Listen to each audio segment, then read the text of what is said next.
Yo! Video games.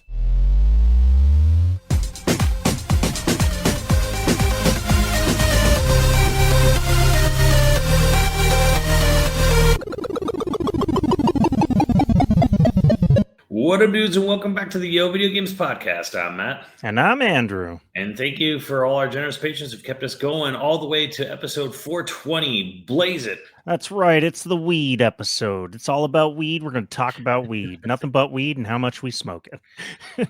No, if you're interested in becoming a patron at any level, please check out patreon.com/YoVideogames podcast. Due to the week is Caleb G. Thank you, Caleb G. Thank you, Caleb. Well, the nice thing is as I could say this pretty easily. I have no shame in saying this. I've never smoked weed, but it's nice to be able to live in a state where we could joke about doing that, and it's only a matter of time. It's not illegal for us to talk about it like we did. So it's like cool. I'm sure it's going to be legalized real soon federally. It's a matter of time. But anyway, we're really not here to talk about weed. We're actually here to talk about something important. Yeah, budgets going up in smoke. Budgets. And honestly, I feel this is, in a way, a sequel to what I've been saying on this podcast for a long time, and that is there is a product management crisis in the game industry. And obviously not everywhere, but I feel this is, here we are, a project. Now, I think we need to address the elephant in the room straight up. The inspiration for this particular episode does come from the Sony hack, the Sony Insomniac hack. We're not going to talk about that. We're not going to talk in detail about the hack itself or any specifics or anything like that. But this is generally speaking. Because the budget's leaked too, and it made everybody's mind go insane. And if you want to know what I think personally is that the information about what are the total lifetime to date sales of PS4 games and PS5 games by Sony, I don't think that needs to be private knowledge. Nintendo does it publicly to the top 10. Capcom publicly shares all of their sales data that have sold 1 million or more for any Capcom game ever. To me, that's not info that really necessarily needed to be, kept under wraps. And similarly, I think to game sales, I think also, I don't think it should necessarily be kept secret how much game budgets are. I know they're probably not happy about it, but here's the thing. It's honestly more in public interest. Honestly, it helps people understand things when you put in perspective how much does a game really cost to make, and the answer is a lot. Well, and when you use certain IPs, big IPs from certain other people, then it gets even worse because of sharing residuals and yada yada yada. So you'd think with publicly traded companies that it'd be fairly easy to find out what a game costs to make. But there's people who are real good at sort of the way they itemize and there's Hollywood accounting is going everywhere now. It's just every company does it. So yeah, just to say broadly here, it's just is what I think what we're really trying to get at is that video game budgets are ballooning out of control. And their race to become Hollywood, yet continues. Well, so the big thing that caused this discussion was it actually ballooned. Well, from where I found out about it, it ballooned out of a movie discussion where it was everybody saw how much it cost to make Godzilla -1, and they were like, "Oh, how can it be so cheap and yet look so good?" And it's they worked the VFX department to death. That's a known thing about that movie, but also they're all severely underpaid. That ballooned into a discussion about games because Larian did so much with their 100 million budget or whatever. And here you have, Rockstar doing a 300 million to $1 billion now, and here's the thing. I'm not saying it actually adds up, because here's the thing. When you talk about the number of employees, the years it's going to take, and where they live, for like say, a high profile. If you're a SoCal developer, Yeah. it's going to cost your cost of living is way higher than in a lot of other places in the world. And if a game takes 5 years to make, and if that talent is, obviously worth it. So it's actually not like this crazy thing that, wow, why does it cost so much? Games shouldn't cost this much. Games shouldn't be planned maybe necessarily to be this big. And that's the thing is I don't want to get too many specifics, but it's something even first party studios, as we now know, have even argued that, like, we could make 3 smaller size games for the cost of one of these huge ones. Right. And I think the real discussion comes in is like, then do you charge full price for it? And I think the companies are going to be like, absolutely. They're not gonna argue to lower the price ever. There is another thing like that we can very directly point to. For instance, Sony having those high budgets. Um, they did a lot of the development of those games were done in California, in the US, and the average hourly rate for a developer in the US versus a game developer elsewhere, like in the US, it's $100 an hour is the average. It's not quite $100 an hour. I think the average, if you include like every level of game developer, it comes out to like 92 grand a year, but that's Right. significantly higher than everywhere else. But like the hourly rate that for an experienced developer is like $100 an hour. It's pretty fucking expensive. But again, with Hollywood, for instance, you go to Hollywood and you're not just going to find like a middle of the road VFX guy in Hollywood. Same as like a game developer that has an established career in the California market, probably not an entry level developer. Entry level developers don't tend to get in to those gigs. So you're talking about like Mhm. people with experience. So it's not Yeah. exactly fair to say like, oh, it's just more expensive to hire a developer in the US. Yes, that's true, Well, but you're also talking about a different quality of and pool of it's not that they're not worth it. I just don't right. know that. To me, it's starting to like, okay, these games you're making, maybe you shouldn't. I'm making the more bold assumption here than saying games cost too much. I'm actually saying I think maybe we shouldn't be making as many of these games as we're making. Like, Mm. A way to alienate all the gamers out there. I mean, come on. I mean, how many third person sad dad games do we need? As many as sell. So True, the thing right. is I do actually get what you're saying, and I agree with you. Is like I believe the mid budget, the double A game should have a much bigger resurgence. Same way I feel about movies.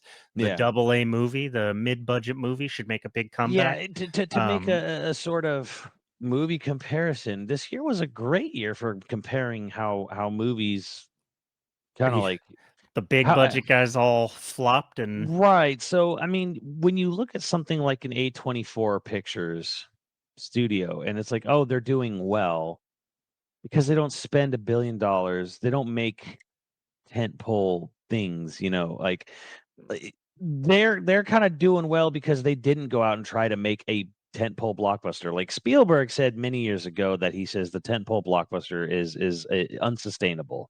It will collapse in on itself. It is a bad idea. And I feel like his prediction was delayed when the MCU took off, but now it's kind of fine. It's finally happening. It's starting to happen now. well, that same prediction, he says that one, he invented the tent pole, but he said that all of Hollywood's going to swing that way, and it's going to be impossible to make small films anymore, and then it's going Hmm. to collapse, and then it'll come back. Basically, you're saying that we're going to have the '70s again sometime in the near future, Yeah. which is good because that's when Wait, Spielberg and your Lucases and your De Palmas and and your that's sort of Coppolas, thing. that's where they came from. And I think that is good because, the best movies, I mean, a lot of the best movies I saw this year were not the highest budgeted films. Some of them had some of them had decent budgets, but some like the best movies I saw didn't have the highest budgets. You And know what I two of mean? the things to keep in mind with balloons gaming, or gaming ballooning, the same way that movies are. Is like more A-list talent from Hollywood is getting used in games, hmm and I don't think they're. This is speculation, but I think that they're treating those contracts the same way streaming is treating the contracts, where they're negotiating the back end up front. Like people go like, "Oh, how did Killers of the Flower Moon cost $200 million?" It's like, well, because all the big names got paid their back end, a negotiated back end up front. hmm Like all those stars and stuff, they didn't get ticket Yeah. prices added in and stuff like that. They just got it up front, where it's like they got paid an exorbitant fee to be in the movie. I think the same thing Mhm. is happening in gaming, and I also think that gaming marketing has exploded in a way that, like, Well, yes, I think, yeah. Well, that was actually my biggest surprise was how much they don't spend on marketing compared to film. Film well, actually yeah, spends significantly more on marketing than gaming does, and it makes sense when you really think about it. When you think about all the billboards and movies and TV and whatever, and there is that for gaming, kind of, but like it's never to the extent of that film is. yeah, but film also lies about how much they spend on marketing in order to Oh hide yeah, oh, absolutely. profits. The other That's thing also true. The other thing is, like, I can't start a Twitch stream where I just watch movies and commentate over them. Like, I can't do the Mystery Science Theater 3000, you know, uh, Mm, just live on Twitch. Like, Twitch and YouTube, in my opinion, are the big reasons that gaming exploded the way they did post 2007. mm, Um, I mean, especially Call of Duty. I Call of Duty only exploded the way it did because of YouTube, I'm convinced. Like YouTubers made big hype videos of like, look at all the cool shit I'm doing on, Call of Duty, and it right. sold it really well. Sold it for me too. Um, there's no equivalent to that. So if you want to get eyeballs on your movie trailer, you're paying. Um, that being said, I mean, game development teams, like production teams, have gotten so big. I mean, like, it's not 6 hmm dudes in a room working for a year or 2 Right, now. It's right. 300 people sometimes, and they're all making that 92 grand a Yeah, year and average. I'm not usually kind to them on this podcast. I'm really not. However, I think in fairness, I think I should point out the Nintendo release schedule for this year alone, right? Because I think if you look at the way Nintendo's running its game business, it makes sense why the Switch is the third most popular console of all time and has a decent shot at it, going for second or first. And I think it all has to do with the fact that they're not spending this kind of crazy money on their product where um so if let's let me just pull this up if I can. You have in January you have sorry. You have a Fire Emblem Engage came out. Right. In January 20th. Now, that was a product that actually got delayed internally for like by over a year because it was supposed to be a anniversary title, but COVID, whatever. I don't think they didn't spend $200 million on Fire Emblem Engage. No. Um, Metroid Prime Remastered that got released in February. Kirby's Return to Dreamland Deluxe, a remaster of a Wii game, also in February. There was the Bayonetta spinoff in March. There was the Advance Wars 1 and 2 came out in April, after a year delay for Yeah. political reasons. But that was outsourced to Way Forward. I guarantee you they didn't spend 200 million, no $100 million on Advance Wars 1 and 2 reboot. They have a couple of distinct advantages, I think, that other companies don't Yeah. necessarily, but Yeah, and Xenoblade DLC is in April. Tears of the Kingdom, probably one of their most expensive projects they've ever had, came out in May. And then they kind of dumped everybody 1-2 Switch out to no one's acclaim, in June. to my acclaim and only my acclaim. Pikmin 4 in July, and Beloved. even though that game took forever to come out, I guarantee you, um, the curtain was setting there. I was Uh, That's my tape to mark where the camera sits so that I can put it in the same place between episodes. It just fell off the thing. I'm sorry. But yeah, so just continuing on, they had Pikmin 1 and 2 came out for the Switch in June as well, and then Pikmin 4 in July, and then they had F-Zero, F-Zero 99 in September. They had Mario Wonder in October, WarioWare Move It in November, Mario RPG Remake, in November as well. So and that's amongst other things. So just look at that list. All those are all first party games that I listed. Right.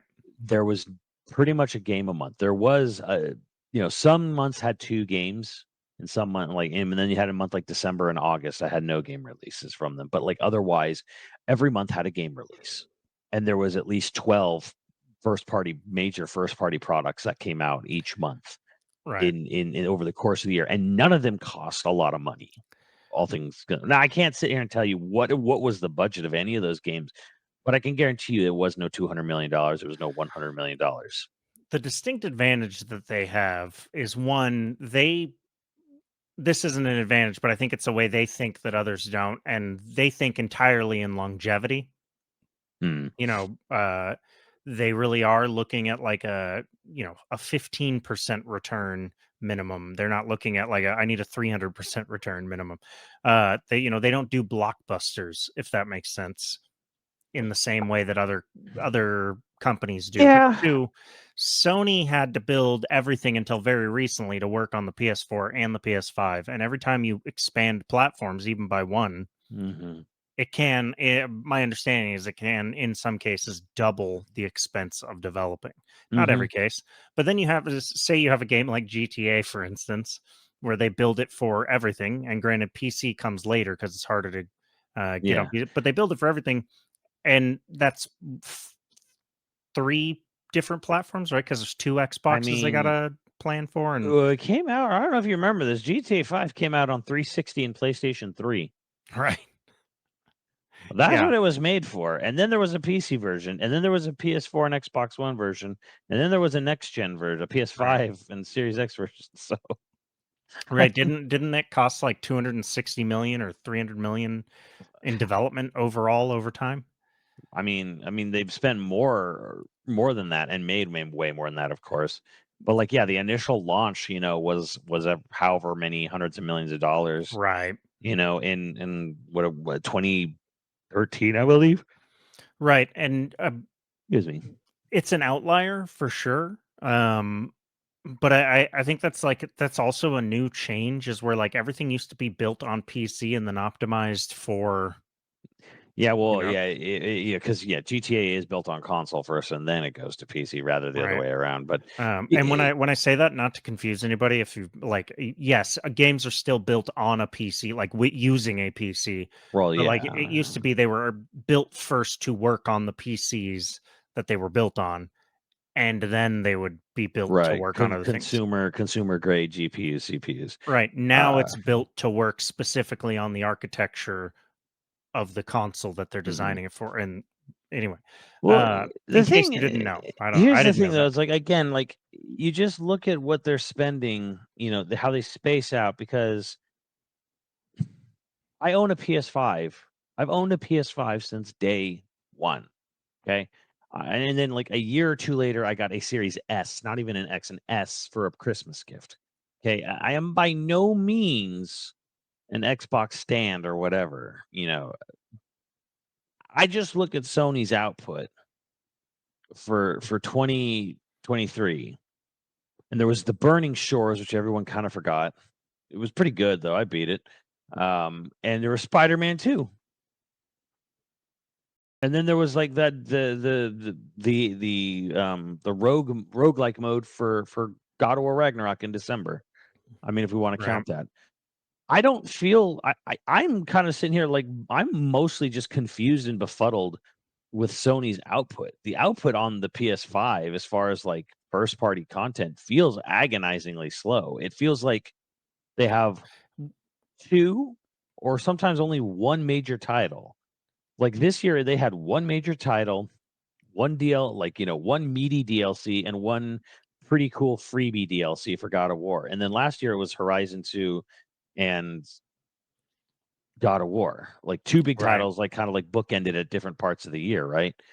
Like February and November. And they had other, like, I know we're going to get a comment. Someone's going to be like, they had all sorts of games. It's like, yes, but we're talking specifically about Sony made games. Yeah, like Sony published. I mean, sure, you could say, well, the MLB the Show comes out every year if you're into baseball, I guess, or something. But it's I don't know. Like I'm personally kind of like I don't personally like there only being one or two games per year from the major Right. console manufacturer, because the thing is I own all the systems. I own a Switch, I own a PlayStation 5, I own a Series S. And then what I also own is a pretty good PC gaming rig. So if we're going to talk about third party games, my PC will run and play things pretty much better than any other console I own. My Switch has the advantage of being portable, but I only play Nintendo games Yeah. on it because they have a consistent release schedule, number one. But also I play Xbox for Game Pass because Game Pass is great for me as a consumer. I have a PlayStation 5 to play those PlayStation 5 games I can only get on that system. Exclusives are the name of the game, like big, good exclusives. But I'm sitting here thinking, like, now, I've owned it again. I've owned the PlayStation 5 since day one, launch day. I have had this thing. And I'm sitting here thinking to myself, the only expensive game I want from Sony really is Ghost of Tsushima 2, personally. And I don't really need games to be as big or as long or as like overtly content filled as God of War, as Horizon, as Spider-Man 2. Like, they're all sequels to big PS4 games, and they all have more content than their PS4 games did. Unless I'm crazy, I think Horizon 2 definitely has more content, more area. God of War Ragnarok is way bigger than God of War Yeah. 2018, and Spider-Man 2, I would assume, has way more content than the original Spider-Man, I think. But at what cost? And now that we're seeing this cost, I'm like, I don't really feel like I want or need these games to be. I don't think God of War Ragnarok actually benefited from being as big as it was. I don't, Like it was, I'm not gonna complain about them giving me more. Especially now the games are $70 standard. Give me more. I'm only complaining in the sense that I'm like, I don't think making games that cost this much and take this long, I don't think it's, to me, the benefits are not showing themselves anymore. Right, and Because it puts a lot of studios in danger. right, and I don't. That's the other thing too, is that there's a lot of talented developers at any one of these given studios, and if one of these games completely bombs, and then they decide, up, time to take the studio, out back and put a bullet between its eyes, it's kind of like, well, that's not fair. Like, what? Right. Like they had to sit there and sweat, blood and tears or whatever for 5 years for a product that was met with a tepid reaction and then gone. All that talent dispersed. Like I'm not feeling the return on investment here. Like as a gamer, as a consumer, because like there's two minds of here, and that's running a business to make a profit, because that's what they're in. These are products made to make, sold to make money. And then there's just the consumer level of just like pure raw entertainment. And I'm part of me is just like I don't know that I need so many open world Sony games. I really Well, don't. I say that as I want a Ghost of Tsushima too, but it's like, I mean, God of War is not open world, but it is very big. It is very large, and it was honestly maybe too much, because the thing is, I beat God of War, and there was still a ton of side content that I didn't do. I had zero desire to do it. Now, a lot of people are going to have a lot of desire to do this, and it's a good game. It really is. And God of War is almost like a weird thing because it didn't actually take that long to come out, right? It was like 2018 to 2022. It was 4 years. yeah, which Between is double what it used to be. So yes, not that long, but still a long time. relatively short in the grand scheme of things, when like Tears of the Kingdom took 6 years, Yeah. to between them, where it's like God of War sequel took 4 and Horizon took 5 and Tears took 6. And so, yeah, I mean, if they can use the foundation of what they built to make a game in 4 years or less, cool. Um, But I would rather have a Miles Morales sized game every 2 years, right? Than sitting there and like, let's do of every 5 years we have to have this insanely expensive Spider-Man sequel. And I'm like, or hear me out, if you're committed to having a long going story, like a long, a storyline that continues onward, like never ending, like a comic book. Maybe do smaller scale games every 2 years. Kind of Sega kind of really maximized the hell out of this with the Yakuza series. Well, yeah, and the Yakuza series is still like Zero is a big game. Like it's got a lot It's a to it. big game. Like you're not physically going around a very large area, but like it's very densely packed, Yeah. and it's memorable.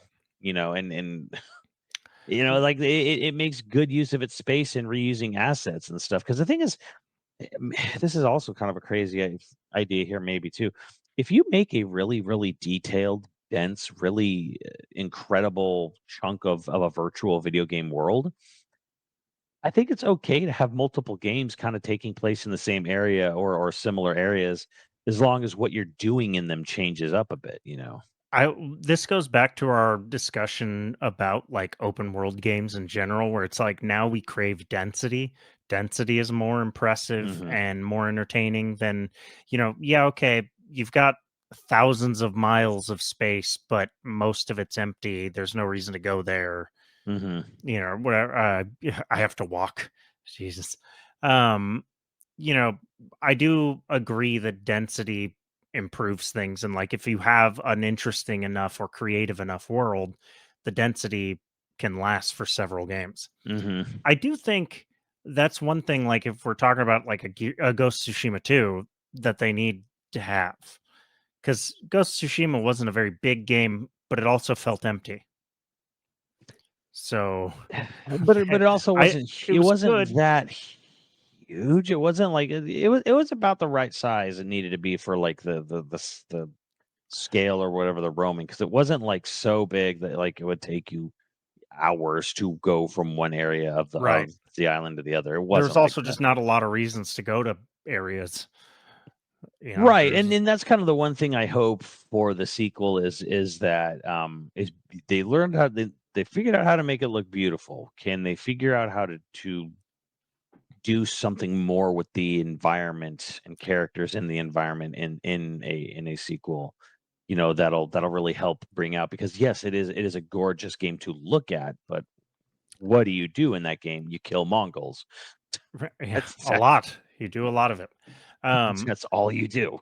so one thing that I think is worth really talking about with game budgets and stuff is like uh, when you talk about the increase in technology from 10 years ago, even Hmm. I guess it'd be more fair to say like let's say 360 era. The 360 was a not a huge jump from the original Xbox.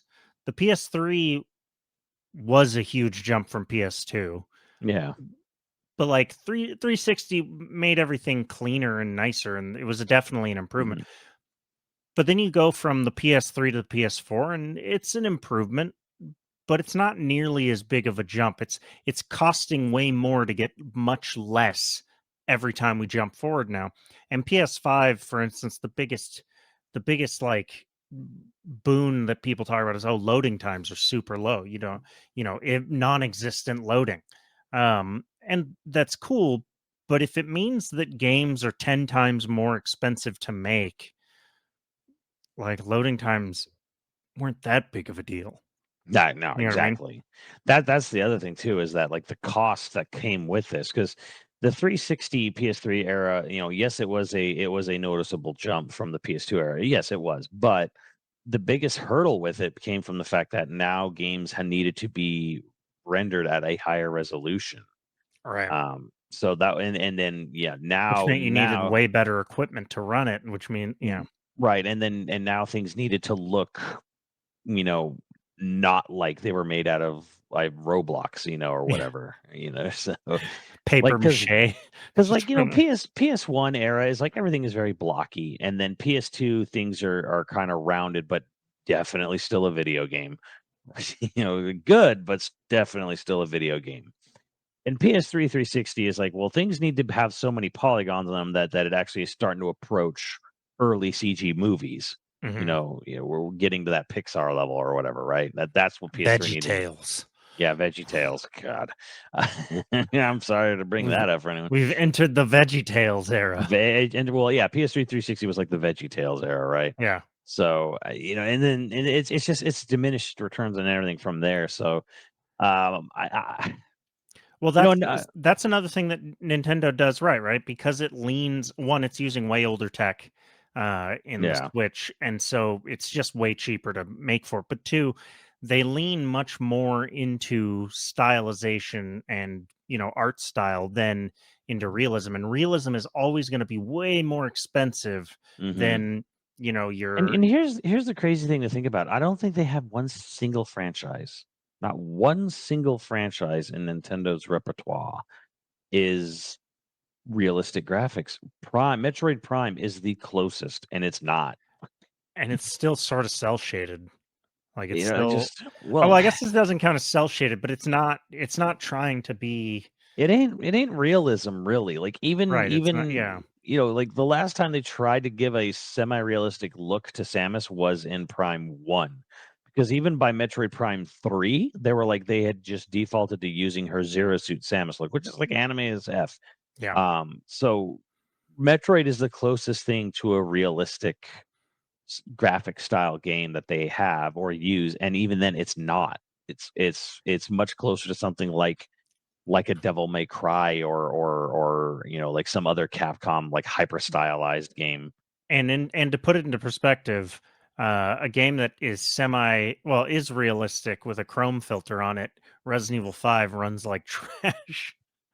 Although supposedly it runs much better now on the Switch than did, but that's an old The game that runs PC semi PC version runs great, obviously because there's all kinds of things you can do to it now. right, but it runs bad on the Switch, and the point is like the Switch runs plenty of games really, really well. hmm And it's the perfect example of like you don't need to be on the cutting edge with every single big game that you put out there, hmm which means you don't have to spend Sony $200 million on, every game that you're making. I do think that because we've talked about it in the past, like Japan is coming back to the table. They're taking over more of Sony gaming again. Now that Jim Ryan's stepping away, and I think you're going to see that.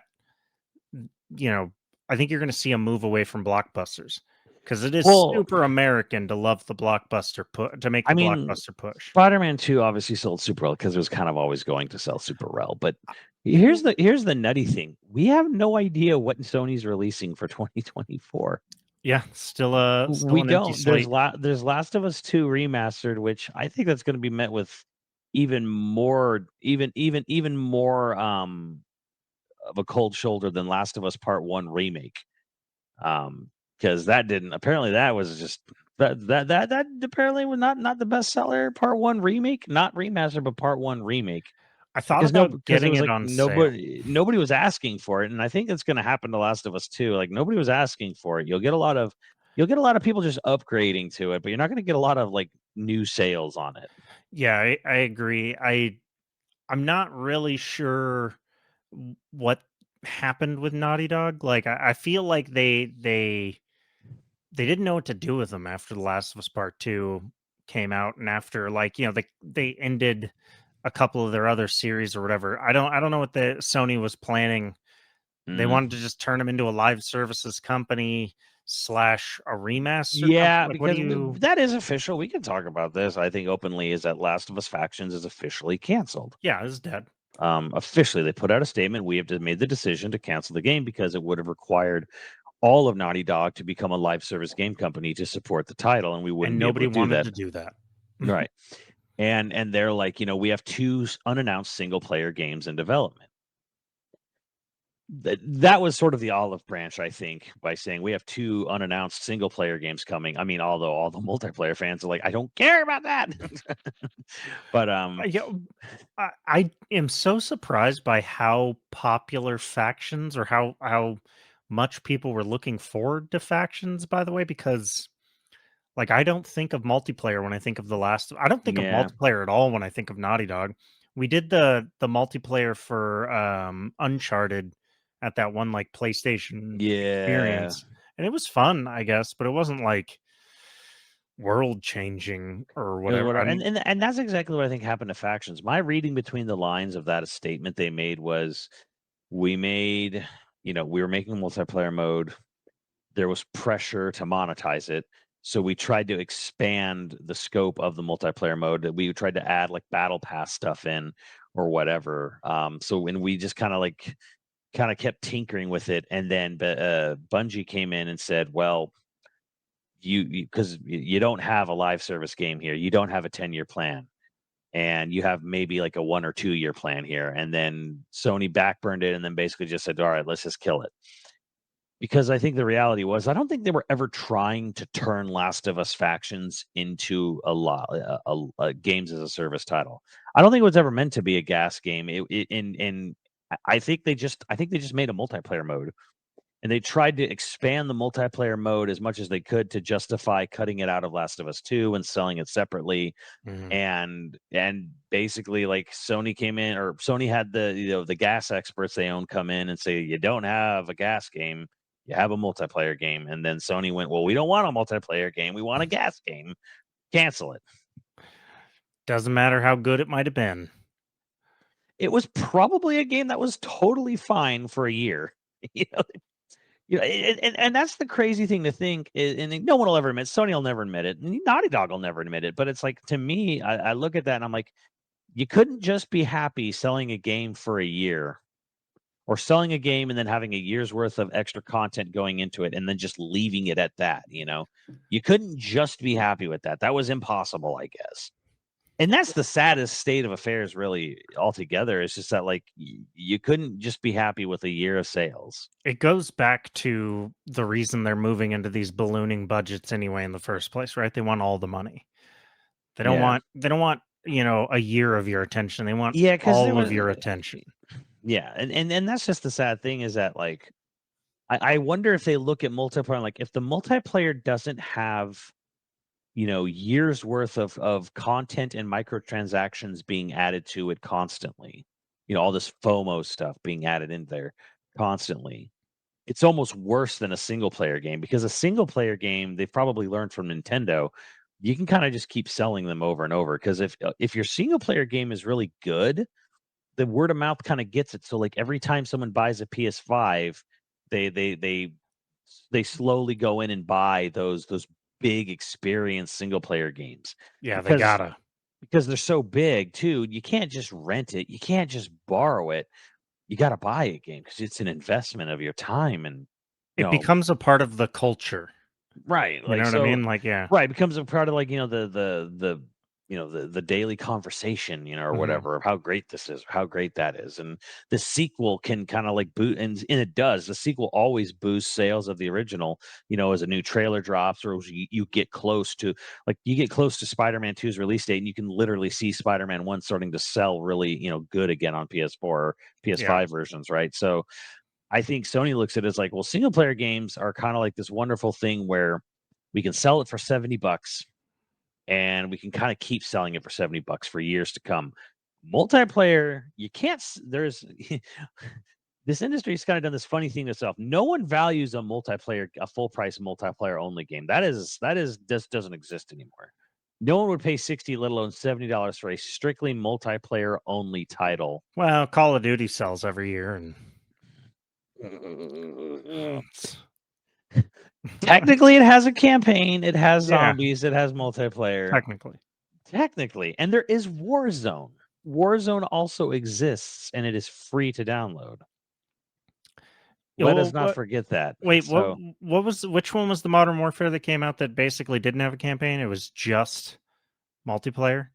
Black Ops 4. One of my That's right. favorites. One Yeah. of my faves because it had a battle royale, it had zombies, and it had multiplayer. Yeah. And And they it had got Warzone. and they got well, Warzone was a free thing later, but yeah, they got roasted for that one. Uh-huh. Pretty hard. I mean, there was a lot of outcry about Blackout or Blops 4 because it didn't have a single player. There was a lot of outcry for it. So Blops they 3, did Blops 3 also not have a campaign? oh, it did, just not on 360 PS3. 360 PS3 was strictly multiplayer. Ah, And okay. and I think they sold it for less too because of that. Which again goes back to the point where you don't do that. You don't Mhm. release a multiplayer only game. You do not have a $70 multiplayer only title because anything that's multiplayer nowadays has a battle pass. And It has microtransactions, yeah. microtransactions of some sort. We kind of, we the well was poisoned for loot boxes, thank God. Um, you know, good, my hat's off to everyone and including those that's I think it was a senator or something from Hawaii. Good on you by just the threat of the American government like getting into and possibly putting laws in place on loot crates and loot boxes. Good on you. By the way, I just saw that China has just introduced legislation for that, and their tech market stocks crashed. Yep. That Yeah. was an insane law. But basically, China's making there's a byline, and I saw that this didn't get highlighted as much, and I'm kind of upset by it because it literally said in the law they're introducing, which China, it's probably just going to pass. Like, go to a vote on it. There's a literally that says like no item can be shown in a store in a loot mechanic without the ability to purchase it outright. They're literally writing in the law like, no, you can't offer anything that can't be, that can only be gotten through randomize. It has to be like you have to be able to purchase it. Like every item, every possible rarity thing, whatever, there has to be an option to outright buy it. And I'm like, thank you. It's like what I've been saying. Although You I over here don't want. I praising don't want. China? No, Get but out of here. there's part of. I mean, hey, that law This is a good law, though. that Yeah. would be a terrible law because the law also says you're not allowed to tip any higher than a certain amount to streamers. That's also in the law. Like, Uncomfortable. trust me, there's definitely things that would be bad, outright over here, but no, like we kind of made loot boxes a taboo in North America, and I can only really truly speak for this market that I live in now. So what they do now is they do FOMO, which is the Fortnite model of like this is in the store for this day, and God knows when it'll come back. So you got a day to purchase it. They do flash sales, do Kmart blue light specials. I'm old.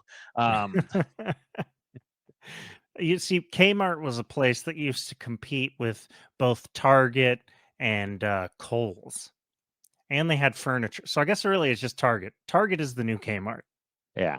but they're still alive somehow. Are there any Kmarts still going? No, that can't be.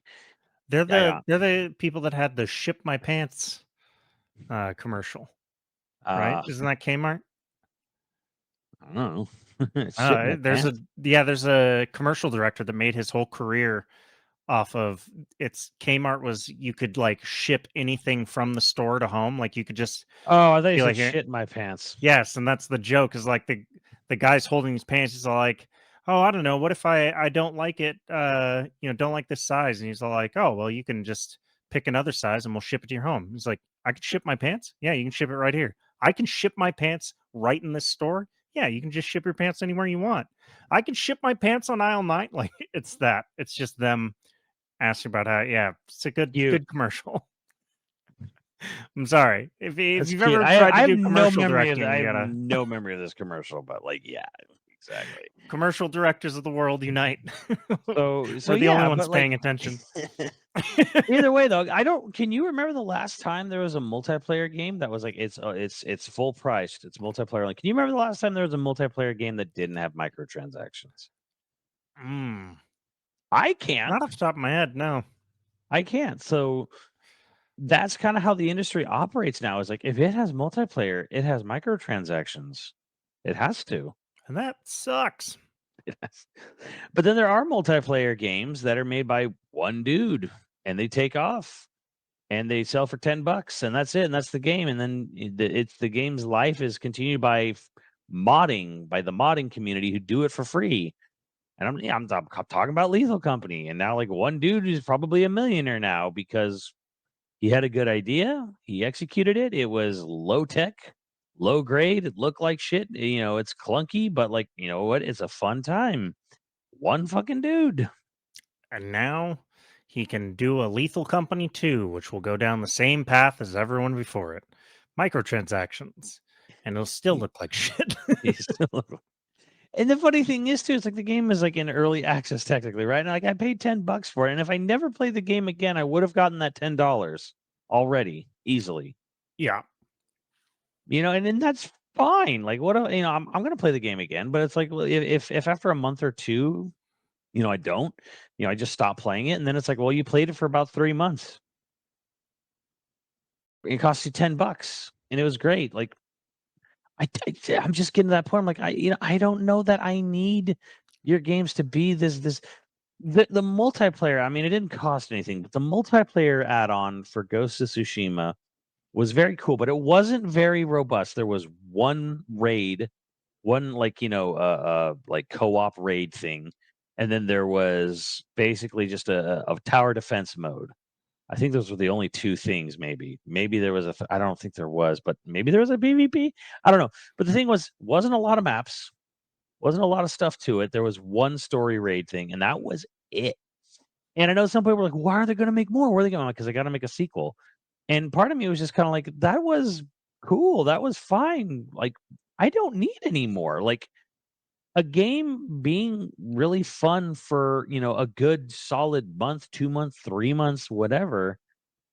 Is fine. Like I think one of the most fair and forgiving and generous multiplayer games is Monster Hunter, and all it did was bless Capcom with an insane amount of that. Now the thing is, there are microtransactions in Monster Hunter, but like they're so buried and so irrelevant, nobody goes for it at all. Like Right. and it is technically a multiplayer only kind of game, and it is full price. So you could use my argument against it, but you can play it single player though. You can do it solo. You can solo the game. But the thing is, the whole point of that game is that you go out on the big hunts, and all your weapon and armor upgrades are from the literal bones and teeth and skin of the animals you kill. So you don't have to buy anything if you don't want no, to. you Yeah. don't. There's nothing that like I mean, there is something you can buy. I can't remember what it is, but it's like it's a waste of time kind of thing because it's all shit you can easily just get on your own or whatever in game. But like, and those games are supported for months, right? Like the game comes out, and then like about a year to a year and a half later, they have a big paid expansion. Which is about half the size of the main game and about half the price, right? Like a big 30, 40, whatever dollar expansion will come out for like Monster Hunter World, and then it has Iceborne like about a year and a half later for about half the price and about Yeah. 50% more content. Same thing with Rise, had Sunbreak. And it's the most fair, honest multiplayer because it lasts for like, you play it for like a good solid couple months, and maybe you just come back because like every month they'll add like a new monster into the game for free, and you just go and hunt that. You're like, well, let's go meet up again. Let's go hunt that real monster. Let's go try to get like the weapon or armor made of that monster if we want to, and then you're done. Like it's this very kind of like pure. It's a little grindy in that sense because like you have to keep killing these things over and over to make Well, that's where they swords and lost armor me. sets. I played Monster Hunter World for like a month, Yeah, and it well, like lost me. I just said, I don't know, a good solid month of playing a game that's multiplayer focused is to me is totally fine. no, I wasn't mad at it. I just I'm burnt out on grinding a lot of the time, Yeah. and so Well, for me, I'm like I hunt every monster once, every monster, and then there's like I'm like okay, cool. Well, now they have what they call a tempered version or angry versions of it or whatever, and I'm like, does it have? Is it a different looking? Is it like a different color? No. Does it have new move sets? Do I have to like change my strategy? No, it just has a lot more HP. No, I'm done. Then I'm like, forget it. I don't care. I'm good. More effort, same thing. Because you start doing like the gem slotting, like where you're killing them to get these very specific gem slots, which that doesn't even change your appearance. And I'm like, I don't care about that. I'll just hunt every big monster in that game with friends at least once. Yeah. And they, and then that's it. And then there's always like a big end credit monster, you know what I mean? Where it's like, you have this story thing and and then you get credits, you get the credits rolling and whatever. And it's like, cool. That's cool. I think that's great. I think that's exactly what you need. You don't need any more than that. I wonder what Monster Hunter costs to produce, like a Monster Hunter World or a It Monster Hunter can't, Rise. it's probably not cheap, but here's the crazy thing. It's their best selling game of all time, Monster Yeah. Hunter World. Capcom making an honest to God, like multiplayer adventure game that isn't reliant on FOMO or microtransactions or battle passes, and it blessed them with the best sales they've ever had for any game in their company. And it's never going to be the lesson that anybody else learns. It always makes me wonder with like, so you have first party games and they're going to have the big AAA games, but you're like big name third parties. It makes me wonder what the budgets are for like Resident Evil remake, like what's that budget look like? Because that's a AAA out the ass game.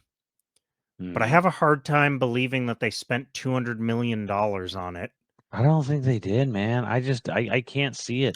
Right, because Capcom's a big company, but they're not Sony big. They're not that Yeah, fucking right. big. No, they're not. They're of the major Japanese third parties, they're technically at the bottom because they don't have this merchandising or music label group on the side or like something, or an Right, they anime just division. do They just games. they just do games. They just do games.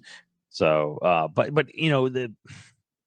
it's just thinking about it though is like Resident Evil isn't a game that is the size of Horizon or God of War Right. or Spider-Man, because they're very linear tailored experiences. But at the end of the day, I played I'm gonna play RE4 remake about as much as I'm gonna play God of War. I only play God of War Ragnarok more just because the game is ridiculously long, Hmm.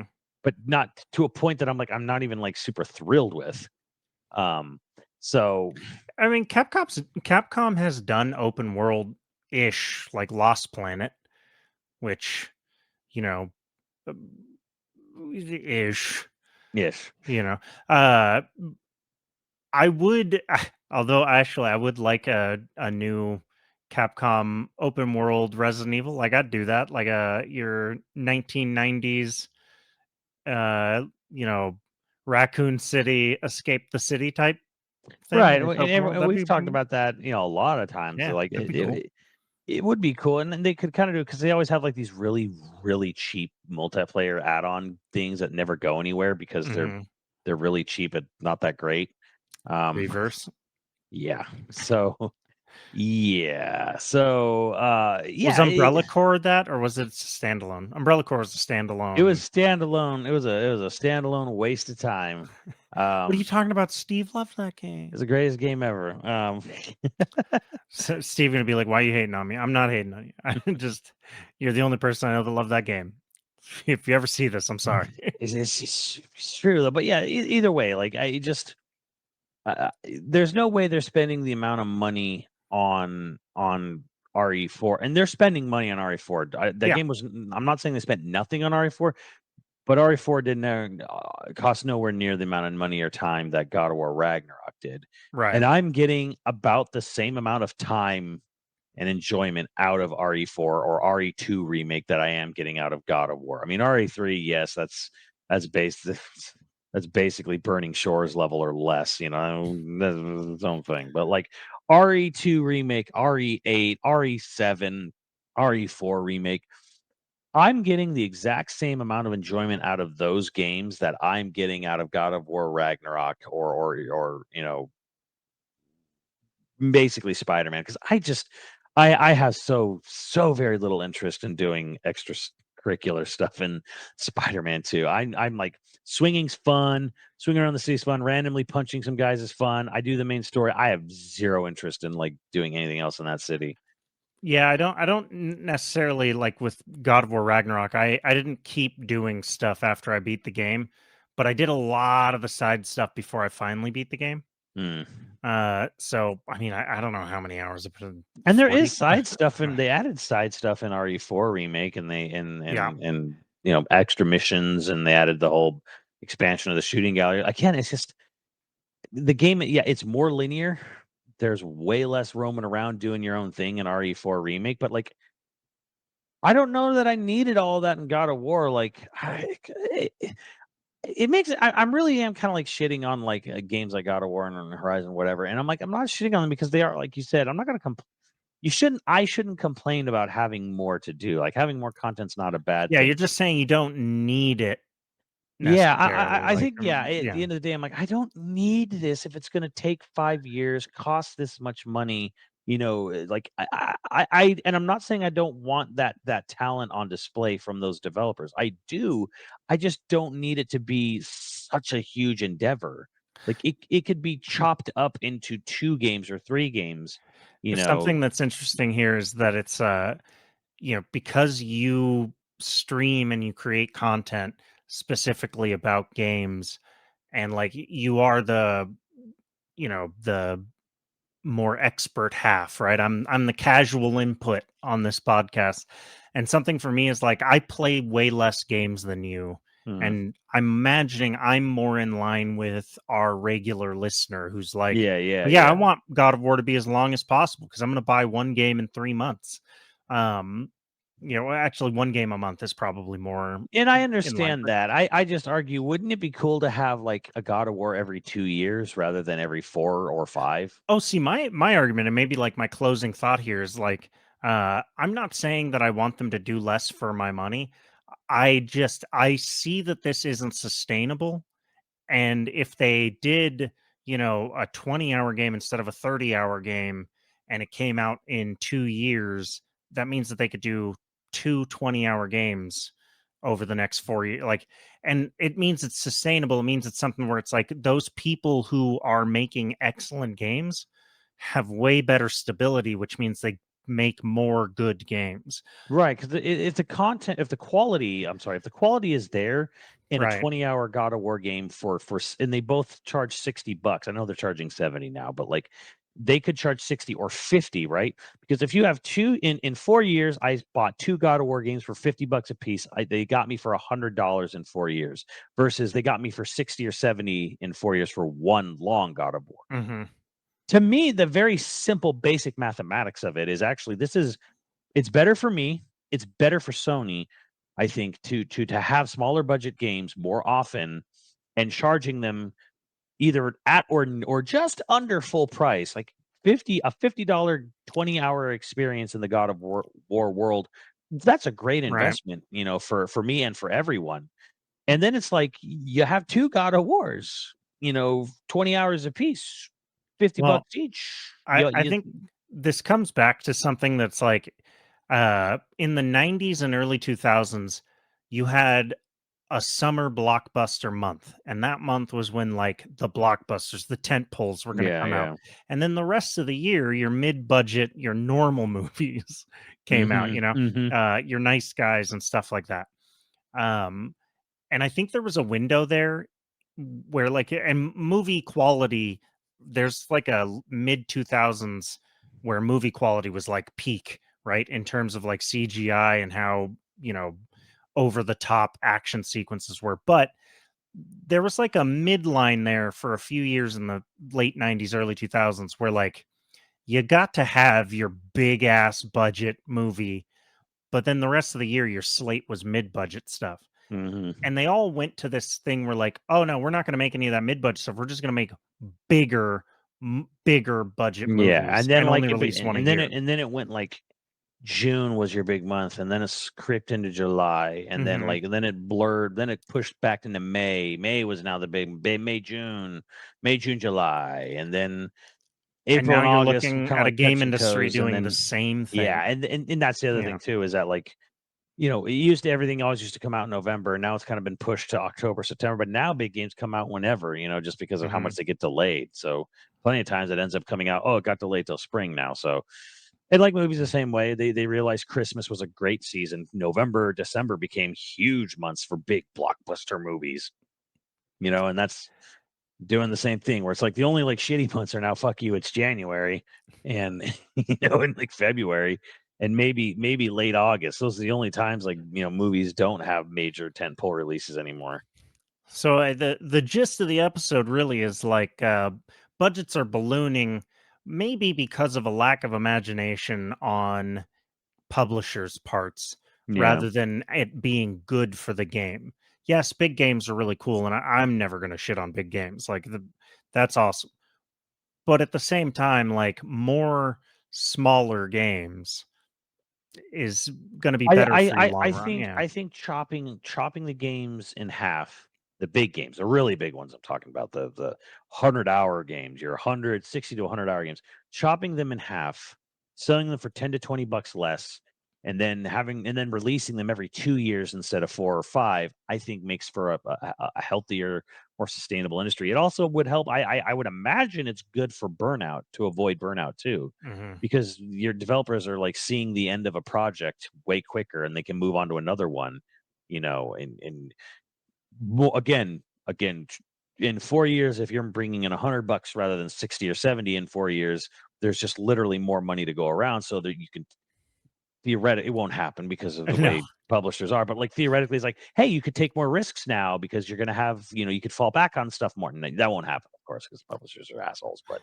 um Publishers are assholes. On that note, we have producers to thank, or we have patrons to thank. If you're interested in becoming a patron at any level, please check out patreon.com/YoVideogames podcast. Doodle of the week was Caleb G. Thank you, Caleb. And our producers for this episode are Mutton Chops Johnson, Screwdami, Kroy35, Hyper Viper 89, Ziggy Z, and Online Persona. Thank you, dudes, and we will catch you next time. later, dudes.